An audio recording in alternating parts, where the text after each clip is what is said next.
Okay, so we're recording now, but I'll make it Awesome. unlisted unless you want it to be public. So it's completely up to you. I have no problem with it being public. I have no problem with it being unlisted, as you wish. Okay, wonderful.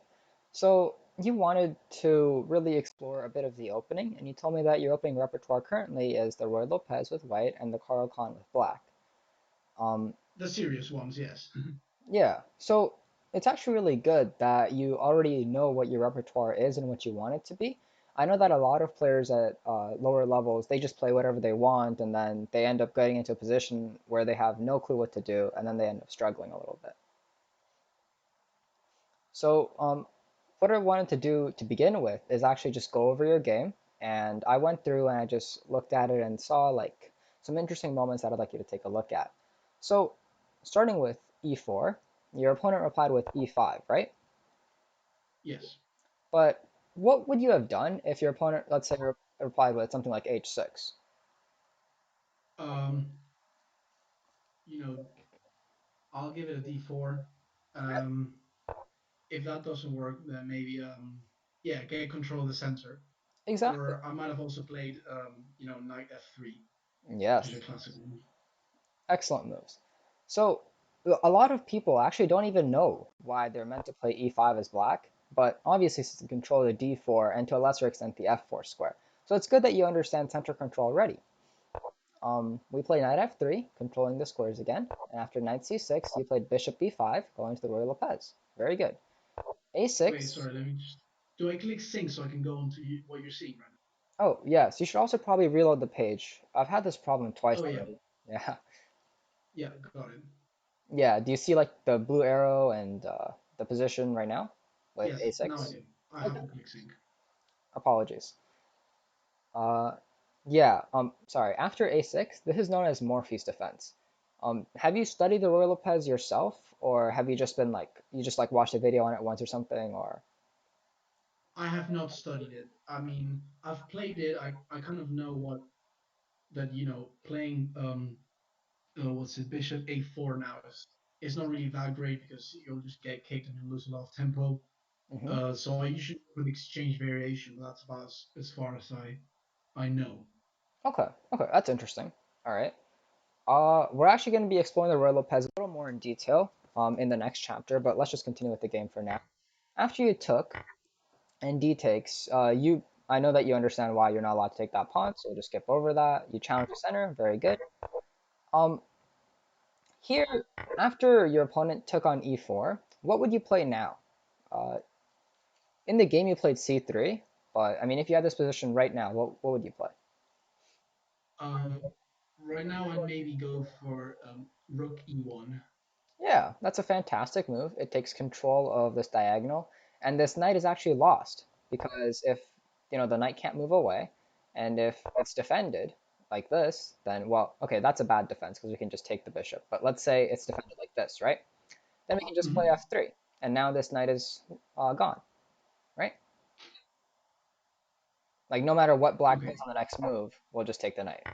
So the game could have actually been over right here. Okay. Yeah, but this is a very, very strong idea of playing rook to e1, and I'd like you to like keep it in mind. And I'm sure that if you continue playing the Ruy Lopez, it will come up a lot in your games. Anyways, the game continued, and here you just hung a knight, but I mean, we'll just ignore that for now. Pretend it never happened. And after everything is said and done, the position is relatively equal. Um, Here is another moment that I found a little bit interesting. You typically don't want your pawns to look like this. Do you know why? Mhm. Well, if they're double, they can't really support each other. Yeah, exactly. So even though there's two pawns here, they kind of really function as just one pawn. And unfortunately, this is actually much worse for you than when your knight was back here.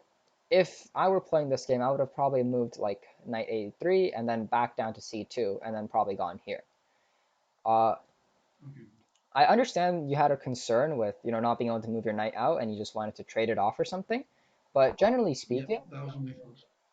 since you're heading into the end game specifically, this is bad because these pawns, you'll never be able to really trade them off. Black could just completely block you off by playing this, and now his one pawn is controlling these two pawns, if you think of it that way. Mhm. So generally you want to avoid isolating your pawns. But let's just continue with the game. You played knight back to c2, g4. Your opponent's kind of trying to push, and you develop your rook with tempo. Very good. And we come to another interesting position with g3. Now, what do you think about this move now? Well, I mean, if you're highlighting it, probably means it wasn't good. But I was just trying to break up his pawn attack in some way. Hmm. So kind of hoping he would, if he took, All right. then just take back All right. and open up this file for my rook. Yeah, that's excellent. Unfortunately, your opponent could have just pushed.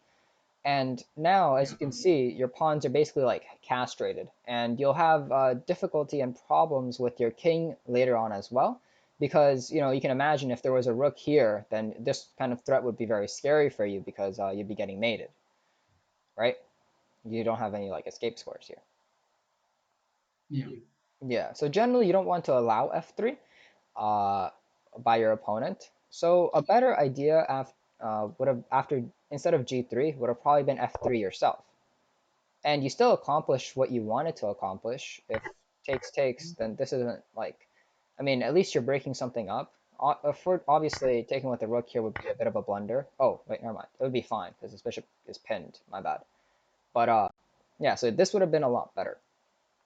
Um, does that make sense? Because well, for one, you're not allowing f3 by your opponent, and number two, your pawns are connected and your opponent's pawns are isolated.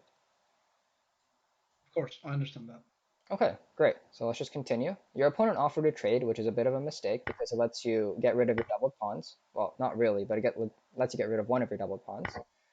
Um, the game really just continues, and I'm sorry if I'm going a little quickly here, but we do only have half an hour, and I wanted to go over a lot of things with you.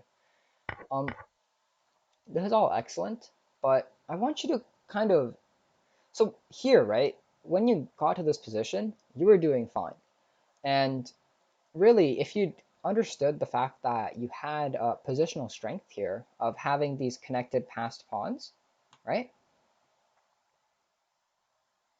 Like that's a positional strength because these guys can basically go down and queen in the Mm. future. If you just started pushing this pawn, you would have been fine. Uh, but instead, you kind of just blended into a mate here, and even in here, like you're worse, but you're not so bad if you just play this. So, but this is more so just you not knowing like a basic mating pattern here of having the rook and the bishop come in like this. Yeah, I was caught by surprise. I wasn't really knowing. I didn't really know if that was gonna end up in mate Hmm. because yeah, as you say, I didn't know the pattern. Yeah. But you're right. Yeah, So no now I worries. see it. Yeah, and now in the future you'll always be able to see it. You just have to like remember this. Like this bishop is excellent. It controls this square and helps the rook out, and then the rook just cuts across like this. Absolutely disgusting. Yeah, it's a really nice mate. It's quite beautiful. Yeah, I don't know the name of it, but it has a name. Anyways, I wanted to go over the Royal Pez with you and just kind of talk about it and see where your like misunderstandings, if any, stem from. So e4, e5, knight f3, knight c6, and then bishop b5.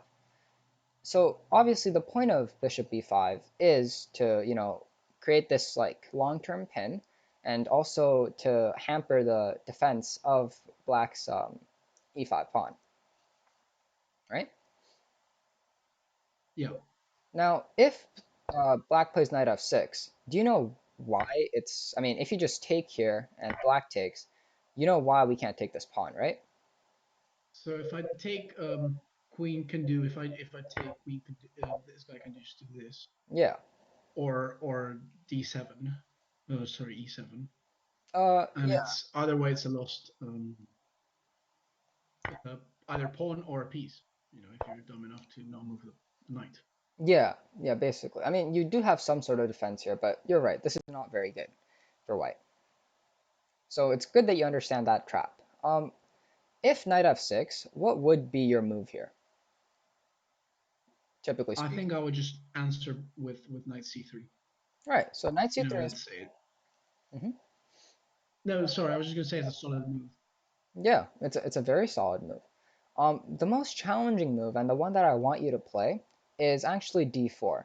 Now, the point of the Roy Lopez is that you get into these tactical positions where really you want to give your opponent as many chances as possible to go wrong, right? Does that make sense? Okay. Yeah, I'm just writing this down. Oh yeah. I was gonna take notes for you too. I'm glad that you're taking them for yourself.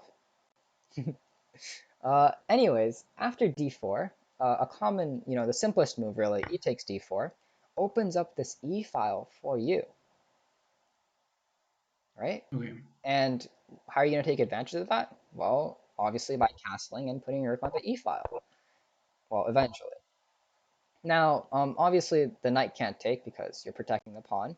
And after you push e5 here, if black plays a natural looking move like knight to d5, then again here he's kind of pinned, right? I mean, we can easily challenge by playing c3, and if black is silly and just captures, then you're up a knight, so you should win. Right? Yes. And if black plays a random move like h6, then you just capture in the center and you have this beautiful center, right? Yeah, Okay. that's a good move, d4. Yeah. Anyways, even if black plays correctly and moves his bishop back, you still have a beautiful center. All your moves flow really, really naturally, and you have a good time this game. Yeah? Sorry for saying yes. At a blind. Sorry. Does that make sense? Yeah, yeah, yeah. Okay. I want to explore a couple other lines. If instead of d4, you can also choose to immediately castle. And this leads your opponent, especially at your level. I think you're under 1400, right? So yeah, like Yeah, 1336 yeah, I'm around. skirting on the 1400 mark. Yeah. I'll be there soon. Yes, you will, especially after this lesson, hopefully. If your opponent takes this pawn, then you go into the Berlin, and obviously at a very high level, this is actually like solved until like move 40 or something ridiculous. But at our like normal person level, like there can be a lot of things that go wrong. Immediately, you're able to take advantage of this e file, and after knight to d6, you have a lot of threats. The simplest and perhaps the most challenging move for your opponent would just be knight takes, opening up this file. And now, let's say your opponent is, another 1400 rated player and they decide to blunder away the game and they play knight takes on b5. What's your next move? Oh, beautiful take here. Yeah, you can actually And, play it, I think. sorry? Could you actually play the move for me? I just want to make sure that we're like properly synced and whatnot. Yeah, I moved, I just moved the knight. Do you not see it? No, I don't see it. Hmm. Try clicking the sync button at the bottom left. Yeah, no, I'm synced and everything. It actually shows me that you're not online. I wonder why that is. I hope I added the right account. Uh, No, it's correct. It's correct. I okay. say I can see you spectating now. Okay, yeah, move the knight, play knight takes c6. Yeah, knight c6, and then he can't do anything except for this. So queen on to e7, Oh. and in which case you just take with the knight, and Hmm. then he'll take back. Then you have a pin bishop and an easy game. Yeah, I mean, you're up a queen. You can't lose, right? Hopefully. Correct. Okay. Right, we're in sync now. I see the green tick. Okay. Okay, good. Uh, a boring idea that I don't really want you to play, but I just want you to know is just d3 in this position. It's very solid, and maybe if you're against like a very strong opponent, that's like I don't know, like 300, 400 points higher than you, then you might want to go with d3, and then you can just enjoy like a simple, solid game with a decent center, and your pieces again develop very, very naturally. All right. Okay. Okay, great. So let's move on. We're gonna take a look at the Karo Khan next. And to be completely honest with you, I don't play the Caro-Kann very much. I feel like I'll improve the most if I go into, e4, e5 lines, or if my opponent plays d4, then I like to either reply with just, the standard Queen's Gambit and then go into some sort of King's Indian attack or whatnot. But since you're interested in the Caro-Kann, I figured we'd look at some basic ideas. Please do keep in mind that I'm not like an expert on the Caro-Kann or anything, so You might honestly be more knowledgeable on this than I am, but I doubt it, but yeah. Anyways, e4, right, and c6, the Caro Kann. And do you even like? I know you know, but like, what is the point of c6? so generally, if you do c6, your opponent will attack back with a d4, Mm-hmm. and then the point of doing d5 is that you're offering a trade of pawns, and then you take back with c6, Mm-hmm. and then you kind of create an uneven center, Yeah. which is more favorable for white because you can check the king and do all sort of shenanigans Yeah. in Very good. the game. You might have also heard this quote before. It says that pawns are the soul of chess. And the Caro-Kann is a really, really excellent example of where this idea becomes very clear very, very quickly. Where after c6, d4, and d5, if white chooses to take and we choose to take back, um, yes, all of what you said is right with the queen being able to come out and check and whatnot. You see my arrows, right? Yeah. Okay, great. Um, but also, what I want you to really think about, and what really is the point of playing the Caro Kann at uh, at a like a deep instinctual level, is the fact that we've now traded off a C pawn for an E pawn. Oh, Yeah, I had not thought of that. yeah. So I mean, if we go to the starting position, I mean, let's say that you were playing with your friend or something, and they were like, you know what, well, chess is boring. Let's make it interesting. Let's get rid of two pawns each. And then you'd be like, okay, you know what? I'll get rid of your center pawns, and in exchange, you can have my random like rook pawns, right? And you'd be happy with that Of course. because as you know, controlling the center is very good, and these rook pawns are not as valuable as these center pawns. So that's also why in chess you're generally taught to capture towards the center, because then you have more mass towards the center, and you'll generally have a nicer game, and your tactics will flow just out of the position with you with having more pawns and a stronger center. Hmm. Yes. Okay. So that's why it's not like a blunder to take here or anything, but most players will like to push e5 instead, right? Yes. The advanced variation. Yeah. And here, obviously, we need to get our bishop out because if we don't move it out now, we might never get to move it out.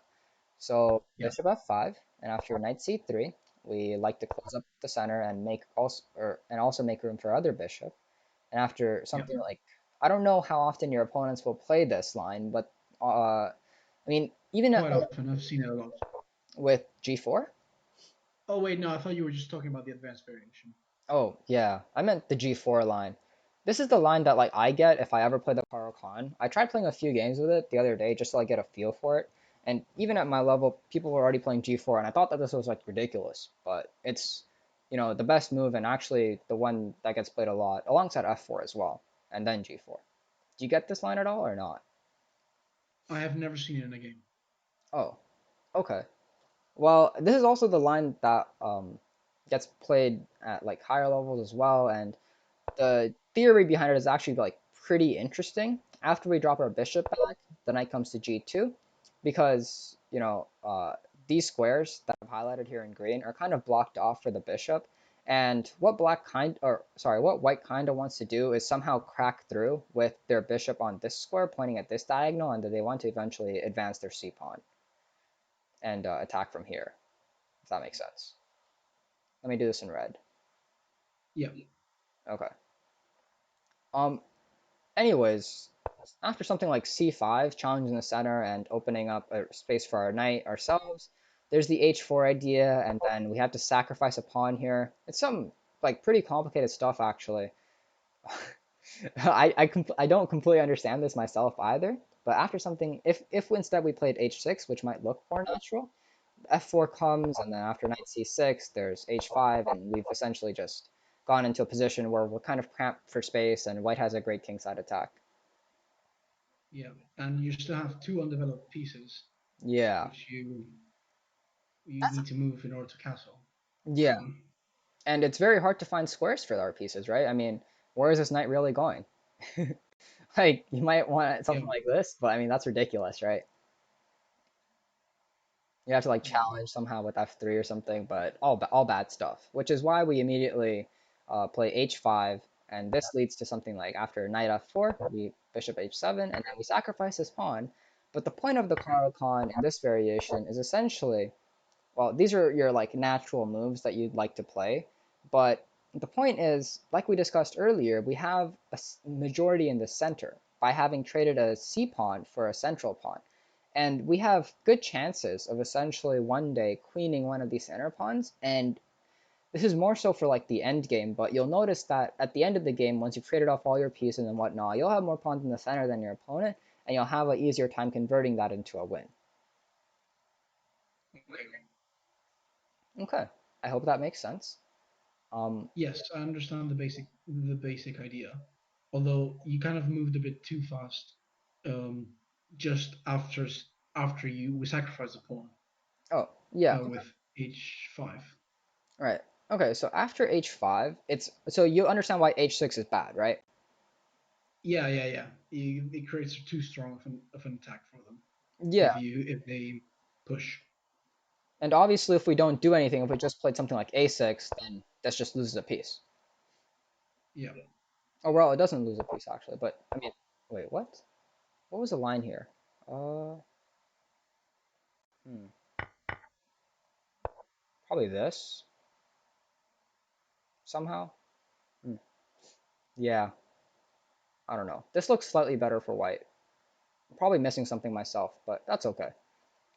Anyway, you should just know that the Yeah. point after h5 and sacrificing this pawn is that you want to like this knight is a little weird on the square here on h5, and you'll want to develop very naturally, and all your moves kind of make sense from this position onwards.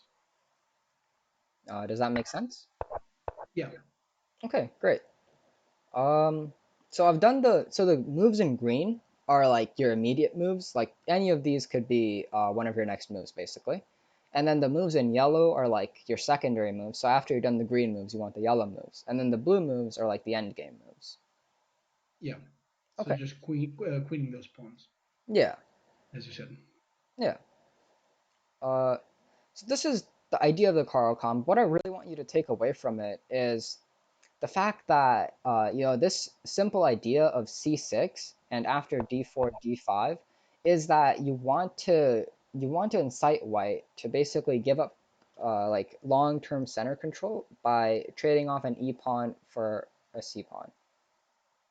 If that makes sense. Yeah, and most people will be reluctant to do that, of course. Yeah. So that's well. Yeah, and that's why we go into this complicated line.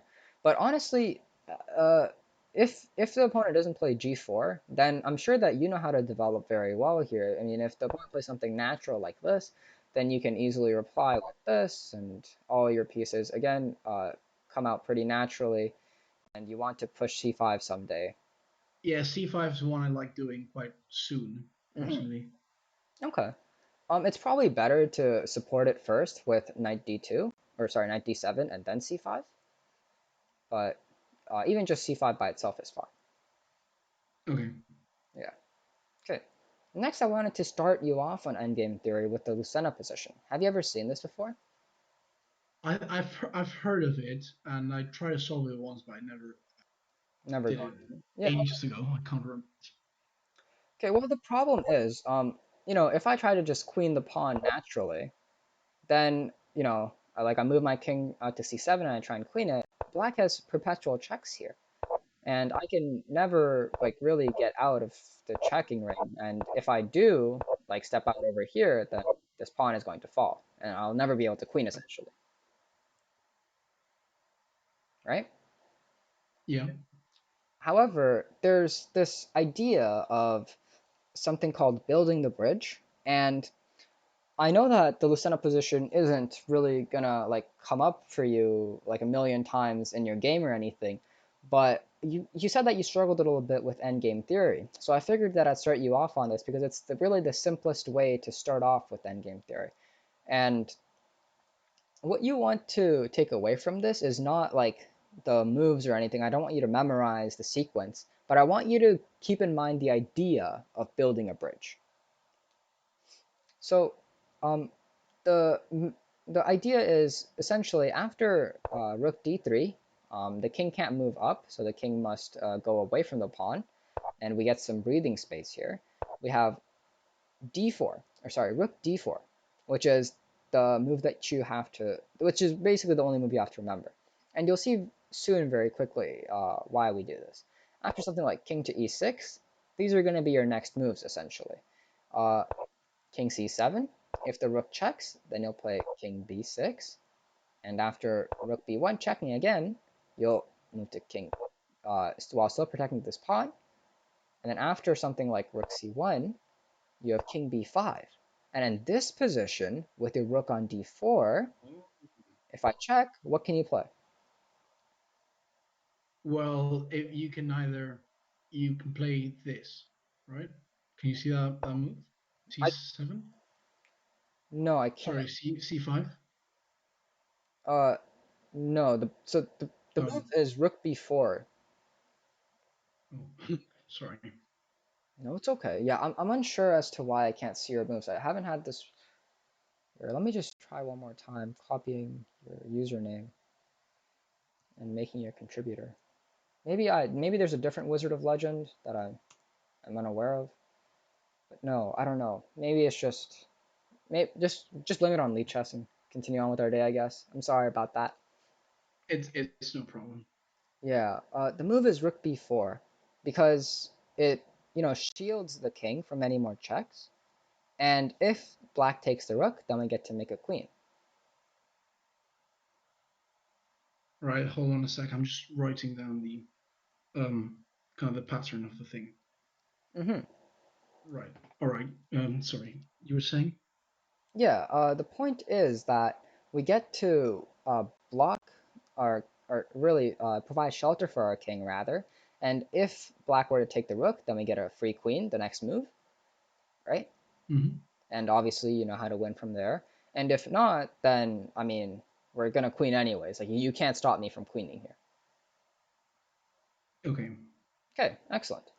Uh, hmm. So the next thing I wanted to do was mating practice, but I mean I think at 1400 you already know how to do this, and also we have this problem of me not being able to see your moves. Let me just refresh my page again. Here, could you come to chapter I'll 5? try refreshing the page as well. Hmm. Yeah, I'm in chapter 5 right now. Okay, and can you just make a move with white? Oh, okay, great. I can see that. Excellent. Rook Oh, b5. awesome.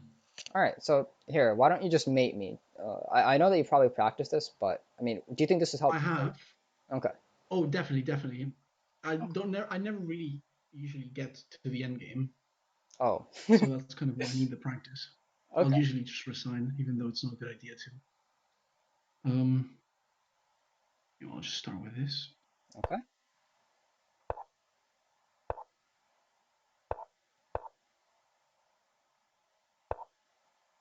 Hmm.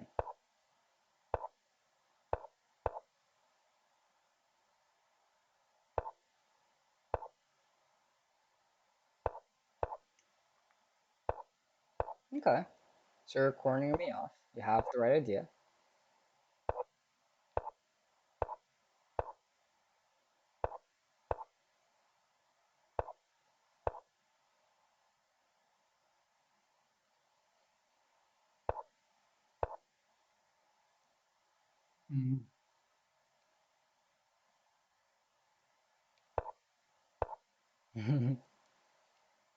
Mm. Wait, let me think. Let me think. Yeah, no worries. So you're just gonna play that again? Yeah, yeah.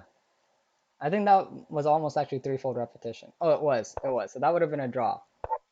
That would have been a draw in a real game.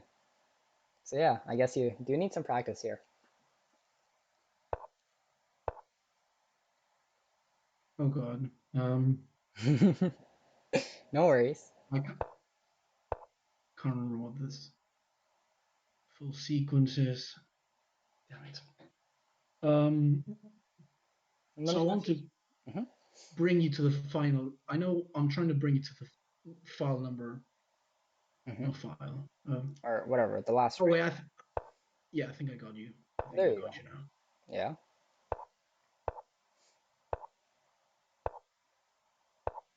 Excellent. Okay, great. I was trying to push you onto the row number one Mhm. instead of the file. I wasn't seeing that. Yeah, no worries.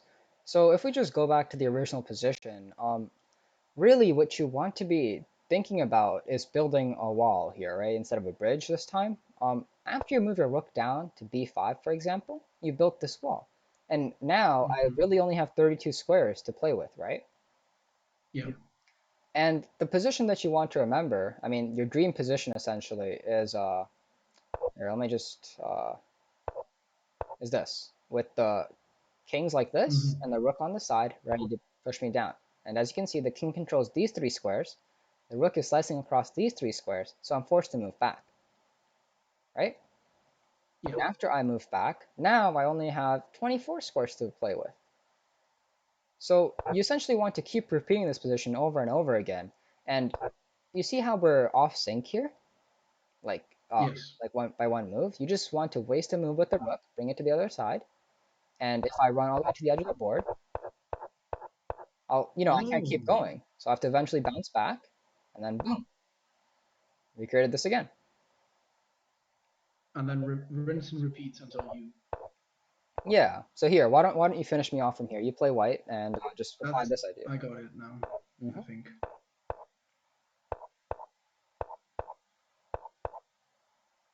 Yep. Hmm. Oh, this is not at all how I learned to mate with the rook, but it's a lot easier. Yeah. This is probably like you can never go wrong with this essentially. With what you were doing with having the king and the rook right next to each other, I find that like in practical situations, that especially when you're running low on time, you can fall into like some sort of stalemate trap. But with this, there's really no risk, and it's very natural, it's very intuitive, and you just have to rinse and repeat over and over again.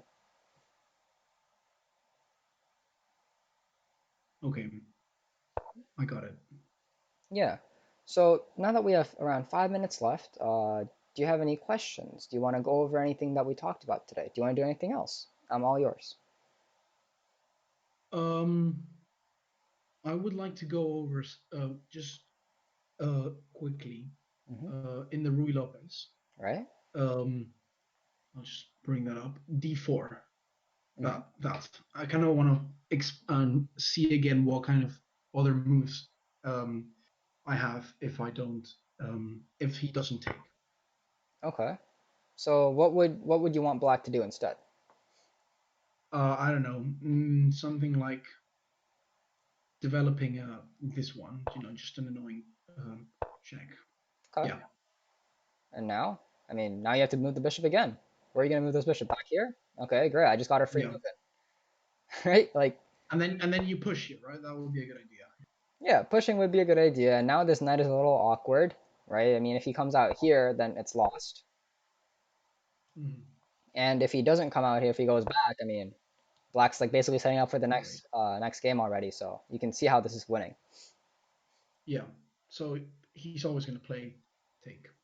Yeah, pretty much, and especially at lower levels, whenever you see this mostly in kids, but even with like beginner like adult players, you'll see them like if they can capture something, they're like, I have to capture it. So they'll always capture. So you don't even have to worry. Yeah, yeah. I often get that compulsive need to capture.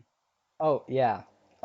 If you look, there's like more so like general advice for chess, and I mean even in life, I guess. If you think you've found a good move, then stop and find a better one. Because especially if you're playing in longer time controls like rapid or even classical, then your first instincts, I mean, yes, you should trust them, but always challenge them. And I you I mean, do you know like the blunder rules, for example, like what you should be thinking about to make sure that you never blunder? No. So What I are mean, they? uh, at your level, I doubt that you like hang like a. I mean, you did technically hang a full piece in the game that you sent me. Yeah, yeah, yeah. That's just one another question I wanted to ask. How do I spot not blundering, or is that Okay. just something that'll come with years and years of practice? Okay, excellent question. So I'll send these blender rules to you over so you don't have to like write them down or anything. But you want to essentially well, the first step is to look at your opponent's last move. And I know what you're thinking. Well, obviously, my opponent did this because of that. But generally speaking, so if we just go to your game, where was your blunder? Uh, is the game lost or something? Confused. Nope. Somewhere here. Sorry, I don't know what happened. Right. So here, when you blundered your knight away, you had a very, Yeah. very clear plan in mind, right? But um, what you didn't think about was, well, I mean, okay, well, you didn't think about a lot of things. Obviously, you didn't see the bishop there or something, but you were very tunnel visioned on this queen idea, probably, and also the fact that your bishop was going to be protected. Yes. So, what One of those, or maybe I was just attacking the G pawn. I can't really remember at this moment. right. Okay. Well, okay, so I'm just gonna tell you the rules anyways, even though I'm finding it a little difficult. I'll send you some positions over, and we can take a look at that if we ever decide to do another lesson, or even on your own time if you'd like to take a look at it yourself. But the questions you want to ask yourself are: is the move directly attacking any of my pieces, right? Like the opponent's move. Is the move uncovering another piece and thus indirectly attacking any of my pieces? Is the move preparing some threat? And is the move gonna checkmate my king? So if you just keep those four questions in mind, and obviously, I mean, you already probably do this naturally after having played as many games as you have, but I want you to kind of stop and really ask yourself these questions. And even if it just takes an extra 5 or 10 seconds per move, chances are that it'll pay off in the long run. And as long as you aren't blundering your pieces, I'm sure that you'll be winning more games. After you've asked yourself those four questions, the second part of not blundering is to come up with at least two candidate moves, okay?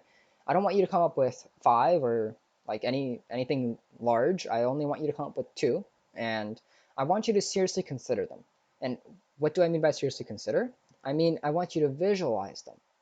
So in this position, right here, I know that your mind probably immediately went to knight f5 because you thought, well, I mean, I'm doing this and whatnot. But I want you to visualize basically two strains of lines that could happen.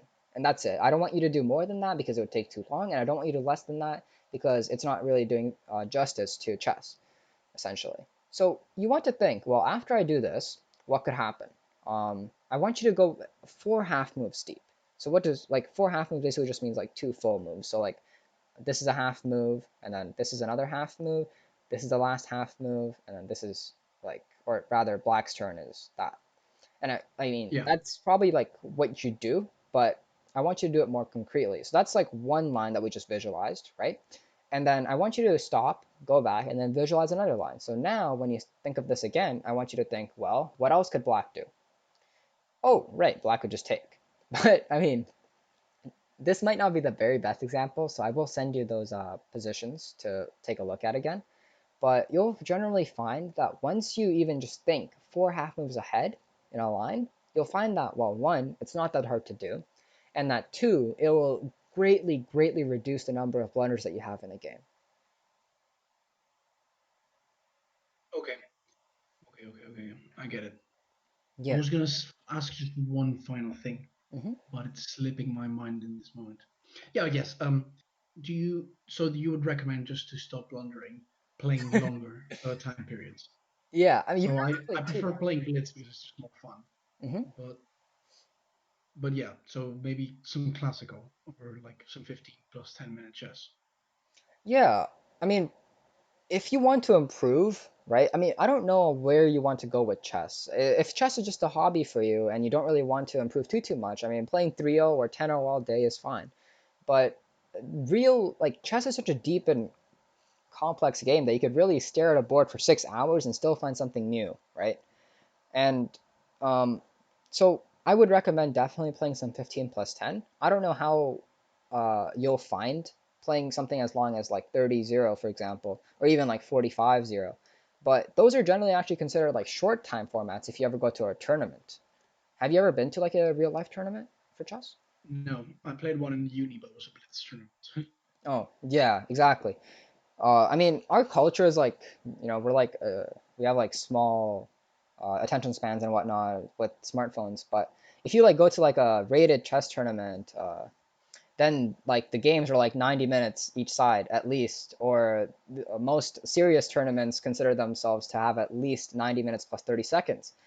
And even in those games, you'll find incredible blunders that you're like, wow, how did this ever happen? And it's just because chess is such a deep game. So I definitely recommend taking longer time controls and really asking yourself the questions that I mentioned and will be sending over, as well as just looking at the game at a deeper level and trying to understand what's happening.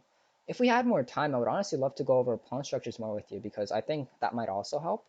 But in the meantime, I guess, play longer time controls, do some tactics, and yeah. Yeah, I try to do like at least 30 minutes of tactics on chesstable.com every Oh, day. that's excellent. Yeah. I Awesome, awesome. Well, thank you so much, man. Um, I really appreciate it. It's been my pleasure. I'll send over the recording as well as your notes for you, and I hope that we get to see each other again. Yeah, yeah, that'll be lovely. Thanks, man. Thank you.